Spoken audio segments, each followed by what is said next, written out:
return, renew, relent, reconcile, recompense. When I was a kid in the 80s in our Catholic grammar school, we learned a very simple but very apt song about recycling. Recycle, reuse it. The prefix re means again. Again, again, again, the cycle, again, again, again, use it. The readings, just like my childhood introduction to ecological justice, hit us over the head with the prefix re. Return, renew, relent, reconcile, recompense. We are instructed to turn again, to again make new, to again become flexible, to again bring together, and again bring into balance. What a complex and curious invitation. Amid the text trumpet blast, summoning us into Lent, there are practical instructions. The gospel explicitly names these next steps for us: prayer, fasting, and acts of charity, or as Jesus calls them, righteous deeds. These are the three pillars of a Lenten practice, each individually important and beautiful in concert. Let's take a look. Prayer.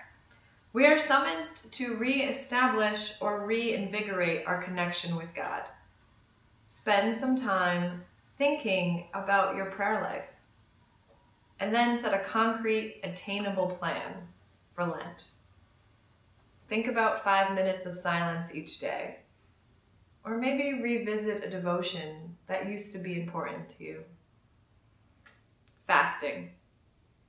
We as humans are not just heads being wheeled around town by a rickety television stand that we call a body. Our bodies are creations of the divine, working for the divine. What habits do we need to break, and what habits do we need to reintroduce to reinvigorate our bodies? Again, I recommend that you find one concrete, attainable plan for the next month and a half. Finally, almsgiving or acts of charity or righteous deeds. How will we become more and better connected to others? In what ways are we being called to give more or give differently? Again, I recommend a concrete, attainable plan. I considered sharing with you my Lenten practice, but then you would know too much about me. But quite seriously, I trust that you have your own plan and your own track, and that God will guide you there. I will share this, however. When Lent begins, I look to our Muslim brothers and sisters for inspiration, encouragement, and courage.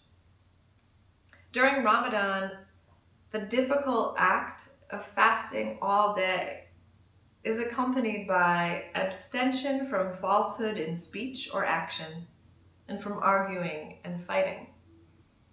I am moved by the integrity and devotion of our Muslim friends.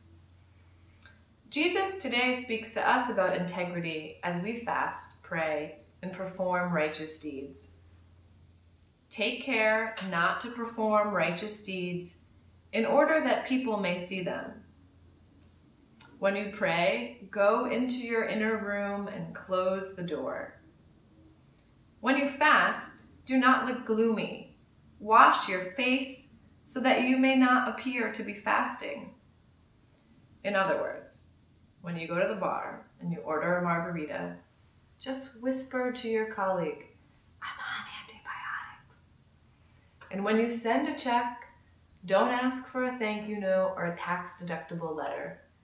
Better yet, don't even tell them who the money is from.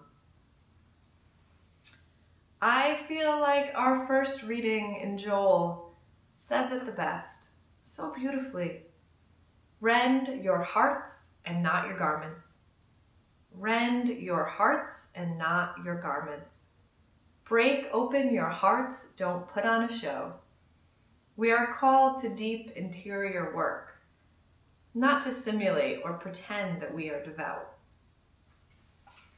After this little lecture about the 3 pillars of a Lenten practice, I want to return to, well, the word return and the many re's in our texts. I invite you to think of Lent as an annual tune-up on the old liturgical calendar. Fasting, prayer, and good works are the processes by which we change the air filters and test the emission system. They are the seemingly invasive or disruptive processes that renew us, restore us, and make the clicking noise relent. An even better example of Lent's processes can be found in nature. The word Lent is derived from the word lengthen, meaning lengthening of days or springtime. In the harsh winter months, wind, ice, and snow shake loose dead branches and remove diseased tissue. And we have adopted the practice of pruning to improve or maintain health, yield, and quality of fruits and flowers. In other words, cutting back can bring a return, a renewal of life in its fullest. And this is the point. Lent is our annual tune-up, our annual pruning, that if done with care and integrity, can renew our life again and again. Lent is about a belief in the big resurrection, to rise again.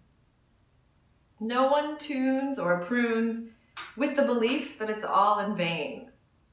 Prayer, fasting, and righteous deeds are done by people who believe in resurrection. My dear friends, my fellow believers in new life, and that there can be new life again and again and again. Blessings to you on your Lenten journey. Oh, to be there with you at Easter when you rise again and are restored to your best self.